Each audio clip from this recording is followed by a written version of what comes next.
Allahu Allahu Allahu Allah Allahu Allah. Assalamualaikum warahmatullahi wabarakatuh. Innal hamdalillah salatu wassalaman ala Rasulillah wa ala alihi wa sahbihi wa mawalah. Asyhadu an la ilaha illallah wahdahu la syarikalah wa asyhadu anna sayyidana Muhammadan abduhu wa rasuluh la nabiyya ba'dah amma ba'du. Tunggu sekalian, Bapak Ibu jamaah yang dimuliakan Allah Subhanahu wa taala, bahwasanya kajian kita pada malam ini sebagaimana yang sudah dibacakan, yaitu masih di surah An-Nisa. Kita awali dengan ayat yang ke-154. Ayat yang ke-154. A'udzu billahi minasyaitonir rajim. Bismillahirrahmanirrahim. Wa rafa'na fawqahumut tur bimitsaqihim wa qulna lahum udkhulul baba sujada wa qulna lahum la ta'du fis sabati wa akhazna minhum mitsaqan ghalidha. Dan telah kami angkat di atas mereka akan gunung Tursina. Jadi di atas orang-orang Yahudi, di atas orang-orang Bani Israel, Allah Subhanahu wa taala pernah mengangkat gunung Tursina, yaitu bukit Tursina. Bimisakihim, dengan sebab perjanjian dengan mereka. Ya, dengan sebab perjanjian dengan mereka orang-orang Yahudi itu, semoga mereka dengan sebab berbagai macam mukjizat yang dibawa oleh Nabi Musa alaihissalatu wassalam untuk beriman kepada Allah dan beriman kepada Musa. Wa qulna lahum, dan kami perintahkan bagi mereka orang-orang Bani Israel itu, udkhulul baba sujada, masuk olehmu akan pintu negeri Baitul Maqdis sambil bersujud. Sujud di sini Bapak Ibu sekalian bukan seperti sujudnya dalam sholat, tapi sujud inhina, yaitu membungkuk, ya, yaitu masuk sambil membungkuk. Wa qulna, dan kami perintahkan juga kepada mereka, la ta'du fis sabti, jangan kamu melampaui batas fis sabti, pada ibadat Sabtu. Kalau kita hari ini umat Muhammad sallallahu alaihi wasallam, ibadah mingguan kita adalah ibadah pada hari Jumat untuk sholat Jumat. Adapun orang-orang Bani Israel dahulu ibadahnya pada hari Sabtu, yaitu Bani Israel pada masa Nabi Daud alaihissalatu wassalam. Jadi jangan kamu ingkari pada ibadah hari Sabtu. Wa khazna minhum mitsaqan ghalidha, dan kami ambil daripada mereka itu akan perjanjian yang kokoh. Namun Bapak Ibu sekalian, mereka orang-orang Bani Israel itu banyak sekali mengingkari akan Allah Subhanahu wa taala, sehingga berbagai siksaan yang mereka terima di ketika masih di dunia. Yang pertama apa? Ketika mereka mengingkari ibadah pada hari Sabtu, yang sudah sering saya sampaikan, mereka ada 3 golongan. Kata Allah, jangan ambil ikan pada hari Sabtu. Hari Sabtu memang ikannya sangat banyak di tempat-tempat di mana ada air. Apakah di sungai, di selokan, ataupun di mana. Ketika itu mereka terjadi 3 golongan. Yang pertama, sami'na wa ata'na, dengar dan ikut. Yang kedua, dia langsung mengambil ikan pada hari Sabtu karena ikannya sangat banyak. Artinya meninggalkan ibadah. Yang ketiga, dia menahan ikan pada hari pada hari Jumat. Kemudian mereka ngambil pada hari Minggu. Dia tahan pada hari Jumat, itin bubai ba uro Jumat, uro Sabtu hana icok, uro Minggu baru icok engkeunnya. Apa kata Allah? Kunu qiradatan khashiin. Kamu semua menjelma menjadi kera. Siapa yang jadi kera itu? Orang yang ngambil ikan hari Sabtu dan yang ngambil pada hari Minggu. Yang tidak ngambil sama sekali itulah yang selamat. Jadi siksaan Allah kepada mereka adalah menjadi kera. Kemudian juga Allah menyiksa mereka langsung dengan petir, Pak. Dengan petir. Ketika mereka minta kepada Musa untuk melihat Allah. Yahudi yang hidup pada masa Nabi Muhammad meminta kepada Muhammad untuk menurunkan kitab di langit. Namun mereka orang-orang Yahudi pada masa Nabi Musa minta kepada Musa untuk mereka bisa melihat Allah secara jelas. Apa yang terjadi Bapak Ibu sekalian? Mereka disambar petir. Mereka disambar petir. Ada juga mereka gara-gara menyembah sapi, Pak. Ketika Nabi Musa pergi ke Bukit Tursina, lalu mereka diajak bertobat oleh Nabi Musa. Mereka dikumpulkan pada satu lapangan. Masing-masing mereka dikasih parang yang sangat tajam dan dikirim awan hitam, lalu mereka saling membunuh. Bahkan terbunuh sampai 70.000 orang. Jadi berbagai macam bentuk Allah sudah memberikan azab kepada orang-orang Yahudi. Namun sampai hari ini mereka sangat-sangat keras, Bapak Ibu sekalian. Ini menjadi perbandingan kepada kita. Perbandingan kepada kita. Maka apa kata Allah pada ayat berikutnya? Fabima naqadhihim misaqahum wa kufrihim bi ayatillahi wa qatlihimul anbiya'a bighairi haqq. Kenapa kami hukum mereka? Kata Allah. Kenapa sampai kami hukum mereka orang-orang Yahudi, orang-orang Bani Israel? Yang pertama dengan sebab mereka mengingkar janji. Kemudian wa kufrihim, mereka mengingkari Allah dengan ayat-ayat Allah.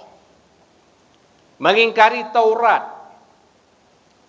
Mengingkari Injil dan seterusnya.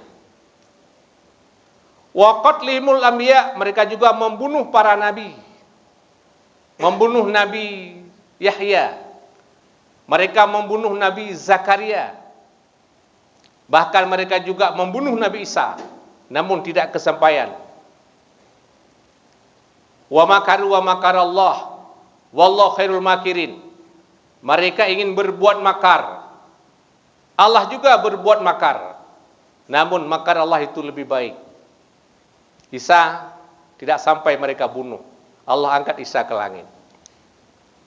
Jadi mereka membunuh para nabi dengan bukan hak, seperti Nabi Yahya dan Nabi Zakaria. Dan kata mereka bagi Nabi Muhammad SAW, apa kata mereka? Qulubuna ghulfun, hati kami sudah tertutup. Hati kami sudah tertutup. Maka mereka tidak menerima kebenaran Nabi SAW. Bal taba'allahu 'alaiha bikufrihim. Bahkan Allah telah menstempelkan di atas mereka dengan sebab kekafiran mereka.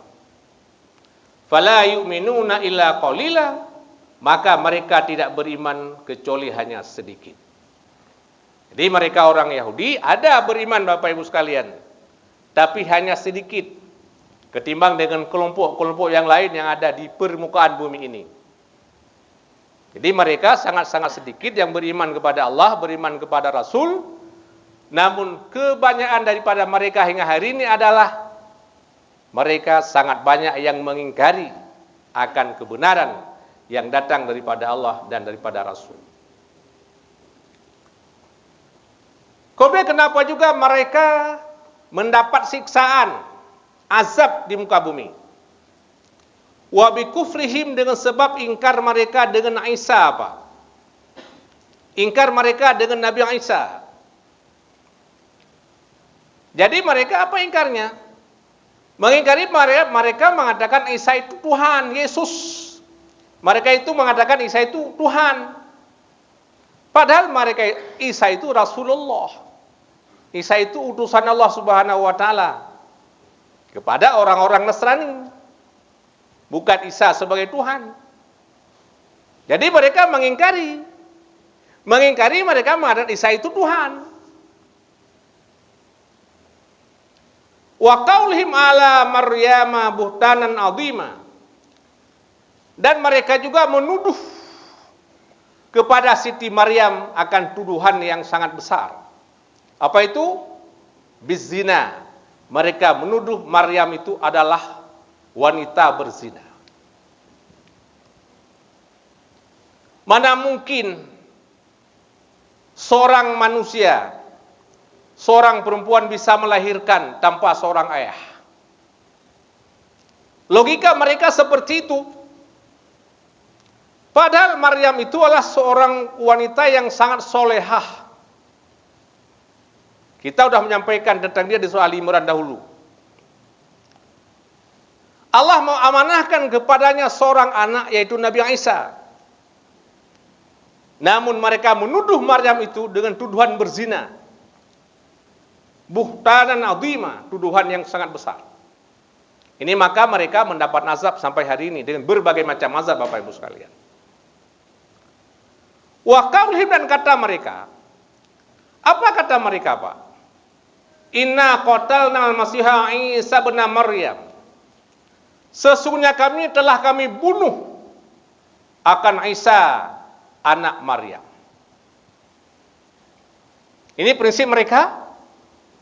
Inna qatalna al-Masiha Isa bin Maryam. Sesungguhnya kami bunuh akan Al-Masih, yaitu Isa anak Maryam. Rasulullah, Isa juga Rasulullah. Ini dakwah mereka.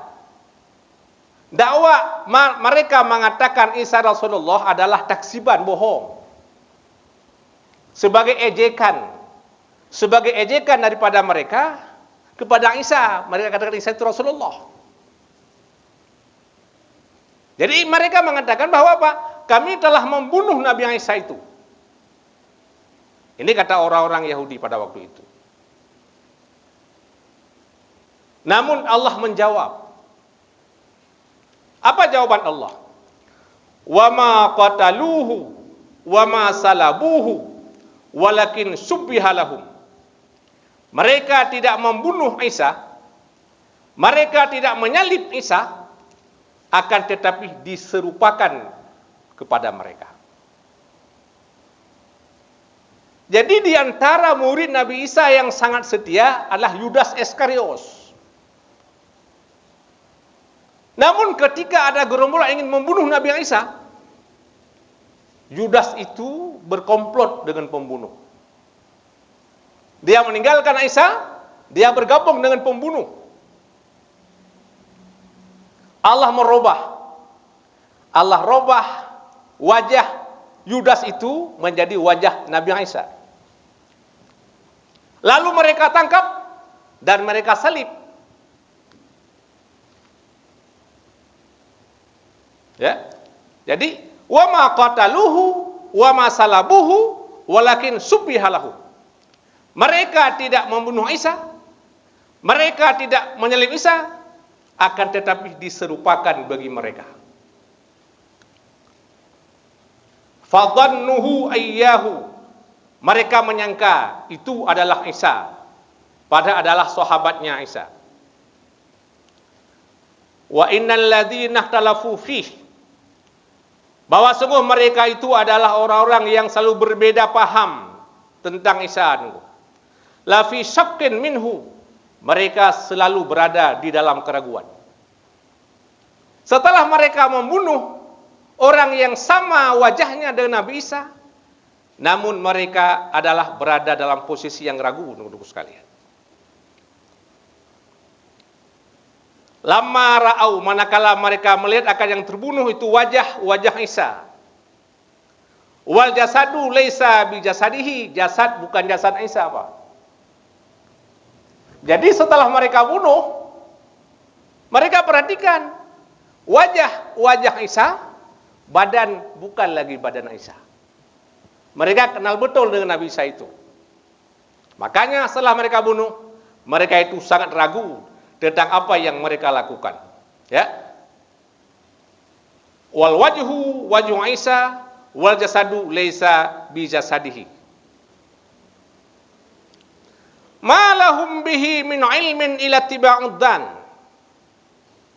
Tidak ada bagi mereka setelah membunuhnya daripada satu ilmu kecuali hanya mengikuti prasangka, Pak.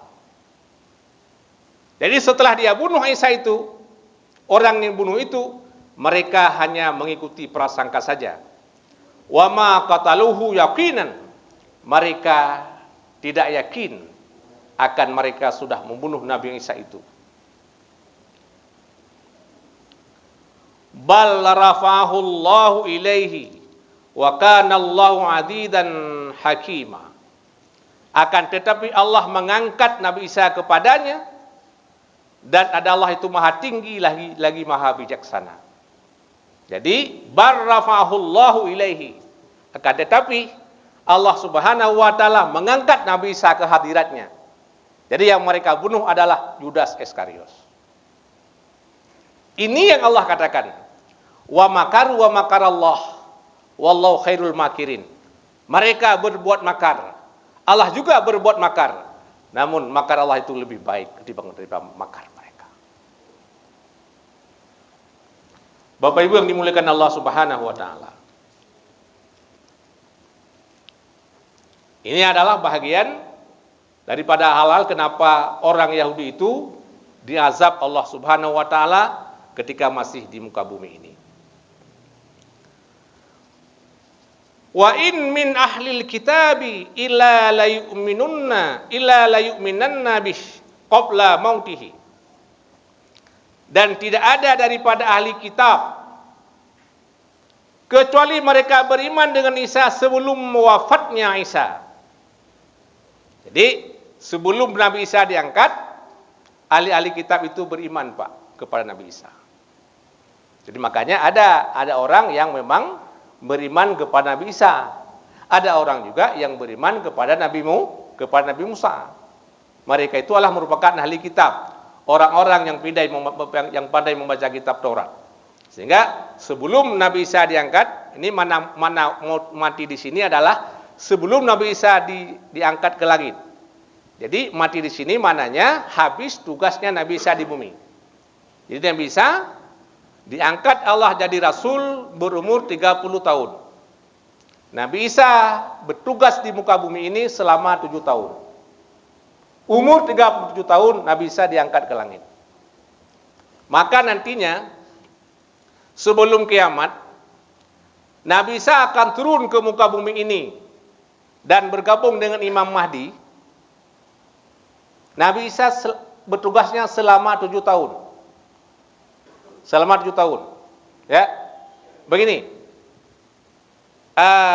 Nabi Isa diangkat jadi rasul berumur 30 tahun.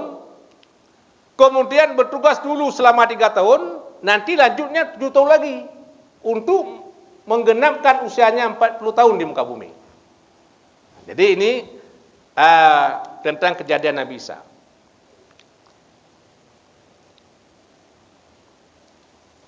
Jadi tidak ada daripada ahli kitab kecuali mereka beriman dengan Nabi Isa sebelum matinya, artinya sebelum diangkat Nabi Isa ke langit. Wa yaumal qiyamati yakunu alaihim syahida. Nanti pada hari kiamat adalah Nabi Isa itu menjadi saksi kepada mereka. Jadi nanti pada hari kiamat orang-orang yang beriman dengan Nabi Isa, Isa menjadi saksi.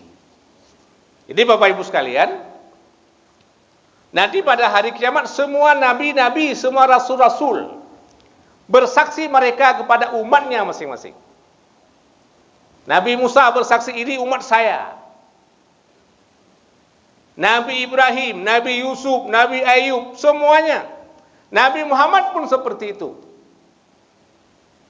Makanya Bapak Ibu sekalian, ketika hari ini kita mengatakan kita sebagai umat Muhammad, mudah-mudahan Muhammad mengakui kita sebagai umatnya. Ya, kita mengatakan kita sebagai umat Muhammad. Mudah-mudahan Nabi Muhammad nanti pada hari kiamat di hadapan Allah, dia bersaksi, dia mengakui kita sebagai umatnya. Jadi semua nabi-nabi bersaksi di hadapan Allah, mengakui kepada umatnya masing-masing. Kemudian apalagi dosanya orang Yahudi, maka mereka diazab di muka bumi Bapak sekalian. Fabidulmen minal ladina hadu haramna alaihim thayyibatin uhillat lahum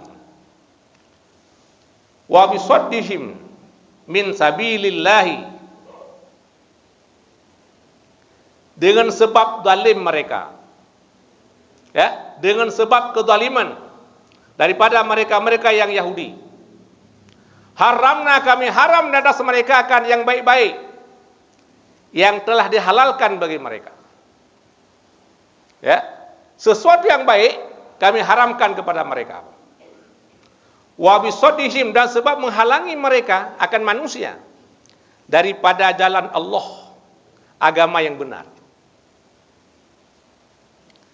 Dan dengan sebab mengambil oleh mereka akan riba apa?